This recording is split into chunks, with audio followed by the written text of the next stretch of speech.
Hey guys, and welcome back to Puppet vs Fish Battle of the Bosses. We've got two series ongoing, so it's Battle of the Bosses. I'm Elmo, And Tuna. and this is end of the season 2 of Salford City, where we're doing 5 season save to see how far we can take Salford.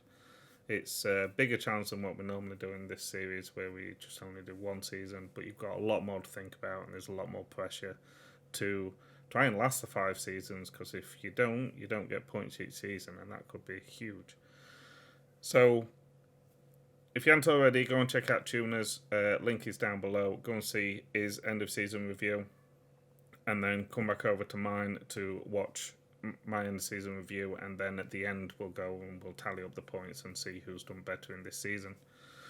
So we'll start off with a competition that it don't really get you much money or anything like that. I think I can see where they come from adding it, because it gives the under 23 teams a chance, but as we've discussed before, it's got some of the under 23 teams end up playing some of the first team players anyway, and I think it's just a bit stupid in my opinion. But anyway, so we actually won the group. We won one. We won one on penalties, and we lost one on penalties. I believe. So we won Morecambe, we won Nottingham Forest on penalties, and we lost to Liverpool under 23s on penalties.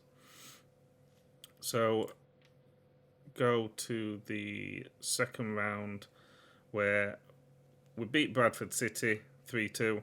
So through to the third round. Chef Wednesday, not Liverpool under 23s out. Both Manchester teams are through.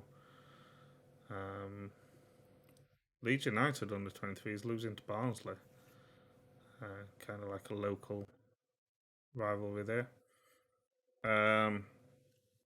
And then we ended up playing Man United under 23. I suppose you could say that Salford is kind of like a Man United affiliate team. So that was an interesting match, but we lost 2-1 to the under 23s. Man City losing to Lincoln. Wow. Wednesday losing to Wigan. Barnsley beating Rotherham on penalties. And then North and South come together. Brighton under 23s beating Man United under 23s. Barnsley winning on penalties against Lincoln. Northampton winning on penalties against Wigan. And Gillingham beating Leyton Orient on penalties. Then we've got Brighton under 23s beating Gillingham first team, in the semi final, and Barnsley going through on penalties against Northampton, which brings us to the final. And Barnsley beat Brighton under 23s 3-0 in the final. Let's go to the next competition, Carabao Cup. Go to the first round of the Carabao Cup, where I got knocked out to Nottingham Forest. That was a game before the season started. It was a tough game, but we've already gone through that anyway on the mid-season review. We'll go to quarterfinals anyway. Yeah. We'll do a review from there. Everton beating Coventry 3-1. Tottenham beating Villa 2-0. Liverpool beating Blackburn 2-0. And Leeds beating Man United 3-0 in the quarterfinals, which tees up Liverpool beating Tottenham in the semi-final 2-0, and Everton going through on penalties against Leeds, which sets up a Liverpool-Everton final, and Liverpool smashed them 3-0. A nice Merseyside derby in a final. Yeah. It's the first time that Liverpool's won that for a while. Yes, 2011, 20. 2012. Kenny Dalglish. And we'll go to the FA Cup. So we did the third round, didn't we? So in the third Yes. round, we've already done it, but I beat Peterborough 3-1. Nice, easy game there. And then I lost to Bournemouth on penalties in the fourth round. But to be fair, I think I did quite well getting to the fourth round of the FA Cup. Salford. You don't usually see many League One teams in the fourth round at this point. You've got Leeds beating Derby, Tottenham beating Palace on penalties. 3-3, decent game though. No real standouts there. We'll go to the fifth round. Chelsea beating Blackpool 3-1. Everton beating Brentford 3-2. Fulham going through on extra time against Preston 3-2. Burnley winning 3-2 in extra time against Bristol. Arsenal beating Bournemouth 2-0. Getting my payback from me, thank you.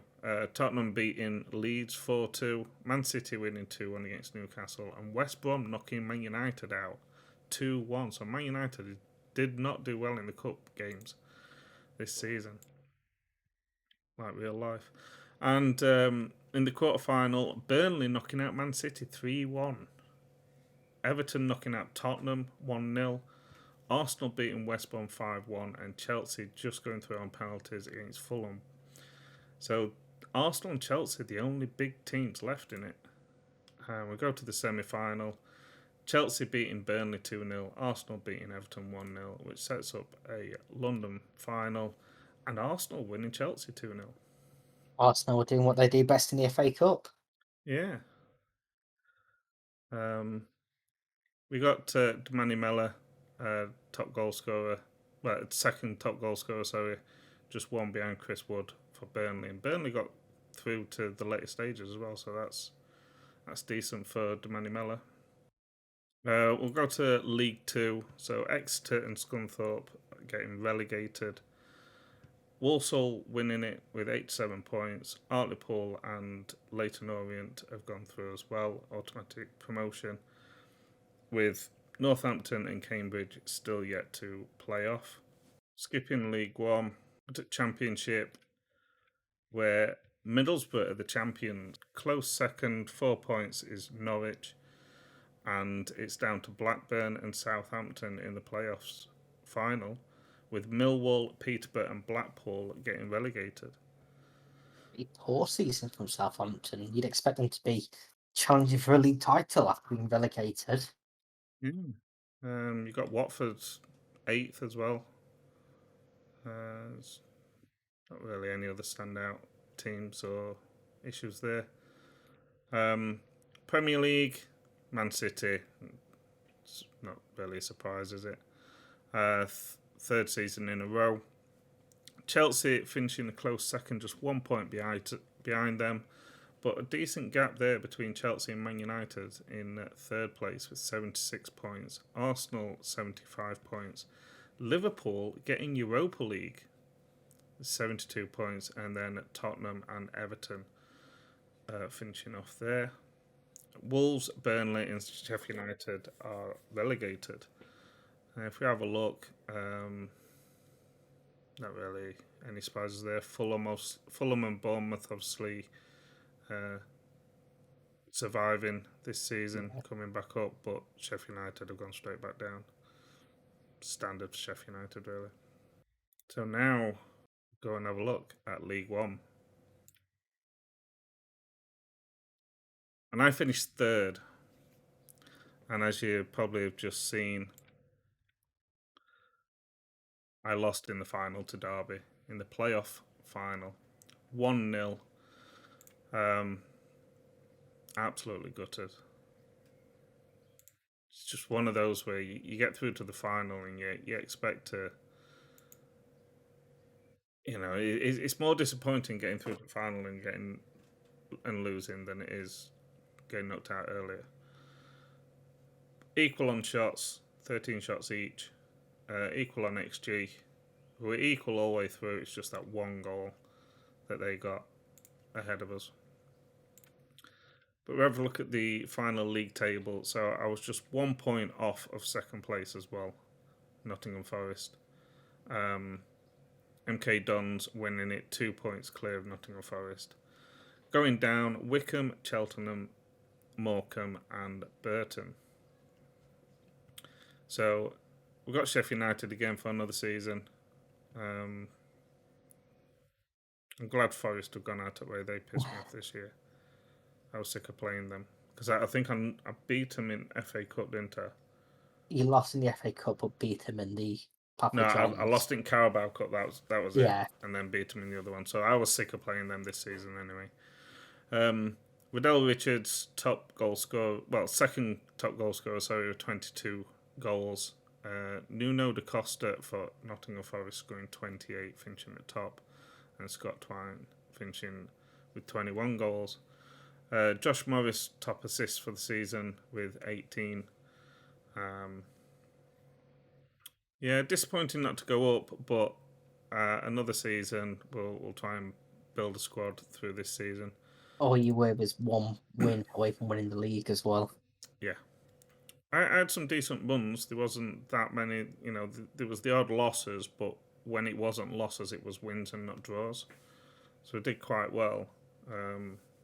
Accrington, Rotherham, Forest Green, Sunderland. That was in the playoffs. Forest there, 4-0.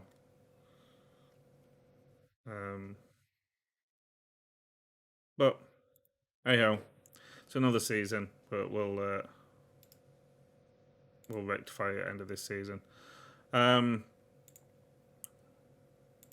Top goal scorer, Riddell Richards, 23 goals. Second time in 2 seasons that he's been top goal scorer for us. But Manny Mellor, he didn't get into 20s last season. But he scored 22 goals. James Norwood scoring 14 goals with Otte scoring 10. I did expect him being a lot better for me this season, but he wasn't. Oh well. Assist-wise, Josh Morris with 19, Wright with 11, and then Manny Mellor with 10.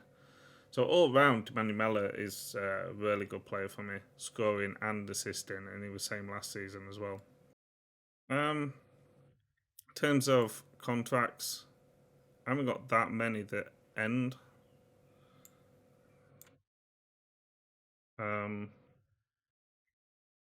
Some of them I might be happy to leave, to be honest with you. No one on that much money. Edmondson, but he's on loan anyway. It's been a while since I've played it, so I don't know what's happening with these twins here. Obviously, Kevin Burko is a youngster anyway. He's only 375. He's valued at 60k, so I don't know. I might give him a chance. He didn't really play this season. Everyone else is on decent contracts, so I should be okay. If we have a look at the transfers anyway, so I have got potentially Connor O'Keefe, a young, 27-year-old goalkeeper, young for a goalkeeper, coming, and potentially Oscar Bob from Man City, a winger. That's currently in contract talks. Daniel Adzed from Norwich, central midfielder, coming for 50k, rising up to 100k. And George Edmondson is actually joining me then. Can't see how much he is contract-wise, but 170k in for him. Not really got anybody coming out. There's a couple of offers coming in. In terms of whether I'm happy with the squad, I am. There were some players that was disappointing for me this season that I kind of expected more of. Otte, I expected a lot more from him, but he was quite disappointing. And I think I started just switching players around. And Dabber, he was kind of disappointing for me as well compared to the season before. McElney, it was okay, but I think I pissed him off halfway through the season with some kind of contract talks. So it's just a case of just working through these to see whether I'm going to keep some of these and just try and fighting to actually get promoted this season. Maybe go further in some cups. Go on to the club vision. So I'm a B+. So obviously last season remains fresh in their memories. So that's always good. Obviously they're disappointed with heavy losses and some of the finances around a loan out for Ando. They're pleased that I've been playing attacking and entertaining football. They're delighted that I've been playing high tempo pressing football and I've been signing under 21 players for the future. And the reserving judgment on possession football. I have not been playing very good possession football at all. I'm working within the wage budget. I'll have a look at that in a second. Next season, they want to finish in top half. I want to be getting promoted. Top half's not good enough. My contract expires, and work towards repairing the club's financial damage. We've got 2.3 million. I've only got 1.5 million to spend next season. Just overspending on my wage budget, but it's only 66. I don't think that's bad. They might disagree with me. So I definitely do need to. Once some players leave as well, you'll be under that wage budget. So yeah, I still need to improve on the finances. Obviously, the money coming in is not great. The money going out is a hell of a lot more. 1.5 transfer budget for next season. I don't know if that's going to be good or not. I mean, it is only League One, so I suppose it's okay. But I will be trying to get rid of some of the players that have let me down this season to try and make some more money and bring in some players on a little less, and obviously cut down on that wage budget. So that's it from me. Go and check out Tuner's video if you haven't already. Go and see how he's done, and we will be back in a moment where we will be basically taking a look at how each other have done and what the points are for this season, looking to next season. So catch you in a minute. So now, hopefully, you've watched both of our episodes. If not, do go and watch them now to see how each of us have done at the end of season 2. We're back for our points.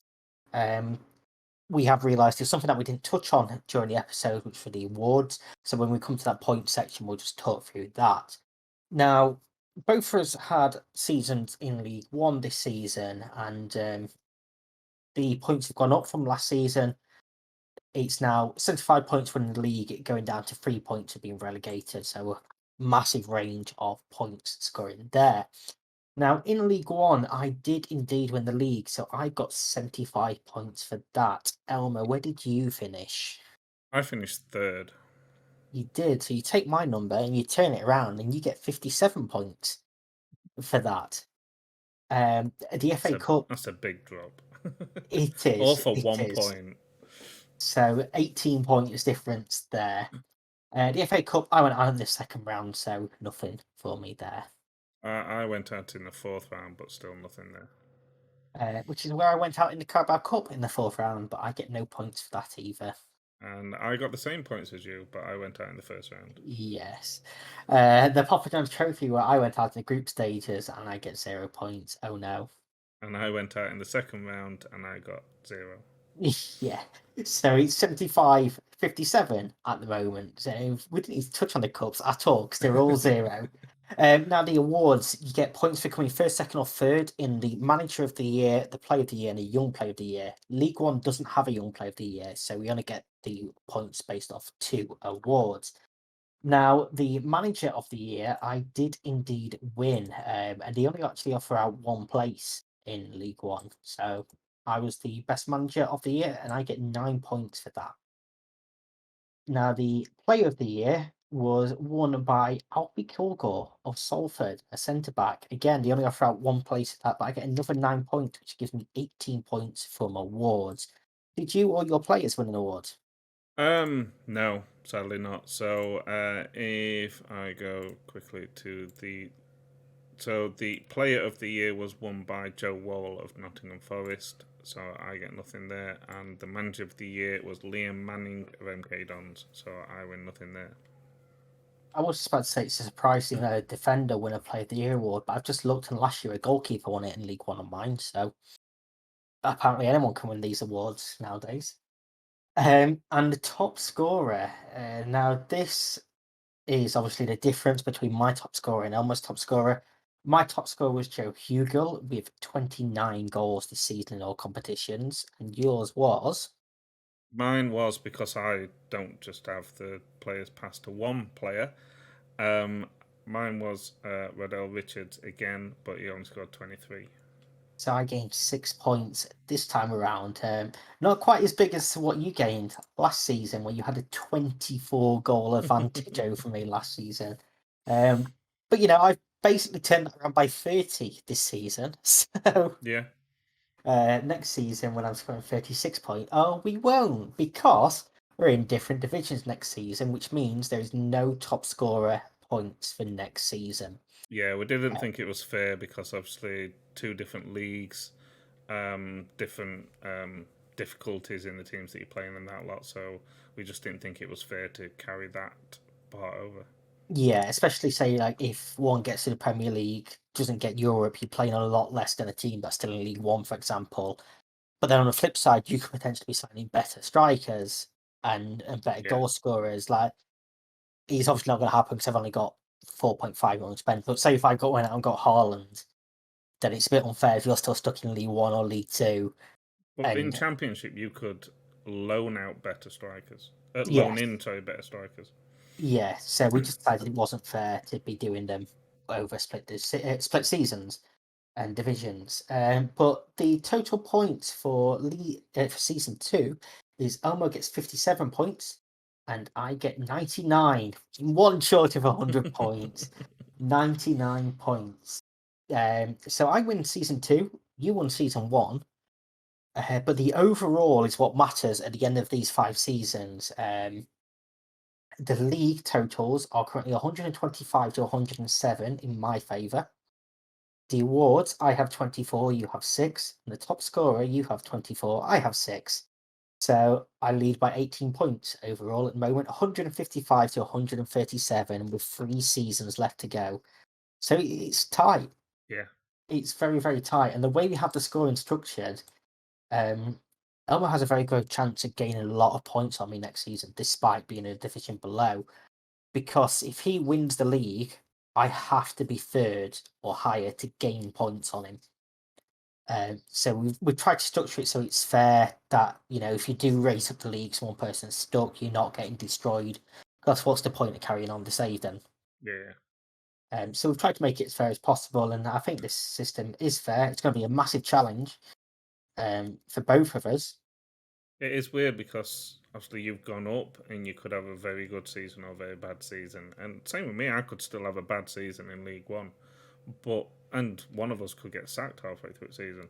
Yep. But it would be interesting if I did win the league or just got promoted and you got relegated, because then the season after the tables have turned. Yeah, and it makes it even more interesting than going forward. But like I say, even if I finish in mid-table and you come up, you're going to be gaining points on me. Mm-hmm. So it might not be the worst thing for you to be stuck in that division after finishing third and losing in the playoff final, because overall you probably gain more points than me. I basically have to go up again this season to make it worth it. Yeah. So no pressure or anything. But it is also interesting to see how the saves are different in terms of different teams, like who's come down, who's doing well, in all the divisions, because we have had a huge variance on teams. Yeah, yeah, and we've seen it when we've done other Battle of the Bosses, when we've looked around the other leagues in other countries and how different it is, and where teams are playing, who's winning what cups and what have you. It's in the signings as well, all the different signings. Yeah, So it just shows how different each save can be in Football Manager, which is good because you can't say that it's fixed or anything like that. You literally could load up the exact same save by the yeah. same players, and you could have completely different seasons. And if you haven't been watching them out, that's what this is. It's the exact same save file. I've loaded this game up and sent that save over to Elmo. He's downloaded it and loaded in the exact same save as me. So player current ability and potential ability starts off the exact same. Everything is the exact same. The And money we started with at the start, it yeah, was exactly the same. The only difference is obviously how much we're spending, who we buy, who we let go, the tactics, everything like that. And it yeah, just and shows two different style of management as well between me and you. but yeah, our next update on this save will be the start of season 3. We'll have played pre-season and probably a couple of games as well, because that's how it seems to work out. But in I'll between have played this, the Carabao Cup as well, because that's how it usually works out.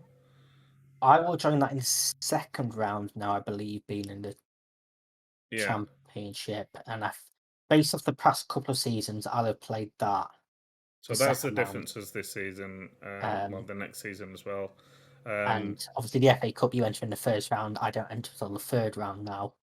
And you don't enter the Papa Yeah, the John's Papa trophy John's. at all. Oh no, I'm gutted. So yeah, I'm looking forward to getting back into this. It's been a while since Yeah, we've played this one, but I've been enjoying this one. it's going to be interesting. And obviously between this season finishing and the next season starting on YouTube, we'll have our Norwich one out as well. So you'll see how things are going with Norwich. You'll find out who our next team is going to be. And while we're talking Football Manager, over on Twitch, where you can find both our links in our descriptions, we're doing a save against each other on Twitch as well. I'm Liverpool, he's Manchester United, teams we support in real life. We're just going head to head, an online network save, but we have spins where things can happen. And things have already happened. Things have already happened. You can affect these spins. You can affect a lot of things as well. So come check us out over on Twitch as well. We don't have a set date for that at the moment, but you can find us on Twitter. We'll announce when we're going live for them as well. Do you have anything to add before we wrap this video up? Prepare for season 3. Just comment down below who you think is going to win this season. Anything that you would have done different, or any changes, players, or anything like that. And go and check out our Twitter and our Twitch, our socials, and come and check us out on Twitch. It's definitely interesting when we start playing against each other. We're not just going to be playing Football Manager. There is other games that we are going to be playing against each other or playing alongside each other. So definitely come check us out over there. Yeah, we've already done some Power Wash Simulator together. Even when we're working together, it doesn't quite always go that well either. So it's always fun of that. You can talk to us in real time as well. So bonus or negative, depending on how you see it. But for me, I've been Tuna. I've been Elmo. See you again and we'll soon. see you in the next one. I've been dressing like an E-boy, long sleeve striped me boy, black shirt overseas boy, it's all a decoy. I wanna look so fine and you double tap twice and you always swipe right like an E-boy, long sleeve striped me boy, black shirt overseas boy, it's all a decoy. I wanna look so fine and you double tap twice and you always swipe right. See me looking sleepy with a beanie in the town, walking like a zombie, shambling around, always looking down cause I'm sad and they say I look depressed when I'm really like asleep.